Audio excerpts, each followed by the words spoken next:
ভারতবর্ষের প্রধানমন্ত্রী বলছে ৩,০০০ কোটি টাকা ইডি সিবিআই বাজেয়াপ্ত করেছে, এটা বাংলার মানুষ, ভারতবর্ষের মানুষকে ফেরত দেবো। উনি জানেন না ওনার দেশে ১৪০ কোটি লোক রয়েছে। ১৪০ কোটি লোককে আপনি ৩,০০০ কোটি যদি ফেরত দেন, তাহলে এক একটা লোকের অ্যাকাউন্টে ২১ টাকা যায়। আপনি ২১ টাকা দিয়ে মানুষের ভোট কিনতে চাইছেন।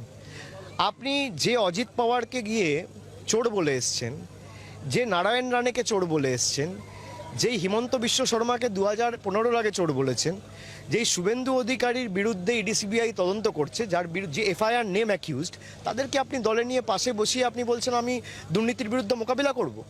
আপনি দেখুন ৩ দিন আগে বিজেপির একজন নেতা প্রধানমন্ত্রীর সাথে মেদিনীপুরের মিটিংয়ে, খড়গপুরের মিটিংয়ে সবাই উপস্থিত ছিলেন।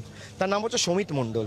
সবার পর তার থেকে প্রায় ৩৫ লক্ষ টাকা আনঅ্যাকাউন্টেড ক্যাশ, যার কোনো হিসাব নেই, জেলা পুলিশ বাজেয়াপ্ত করেছে, ধরেছে। সঙ্গে সঙ্গে জেলা পুলিশকে সরিয়ে দেওয়া হয়েছে। জেলা পুলিশের যে দায়িত্বপ্রাপ্ত সুপার, তাকে সরিয়ে দেওয়া হয়েছে।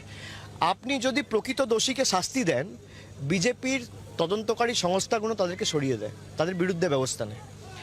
আপনি প্রকৃত দোষীকে যদি কারাগারে ঢোকাতে চান, বিজেপির ইনস্টিটিউশনগুলো তাদেরকে গার্ড করে। সুতরাং চোরেরা যদি বিজেপিতে যায়, তারা সুরক্ষিত। তাই আজকে চোররা চুরি করে জেলে বিজেপিতেই যাচ্ছে।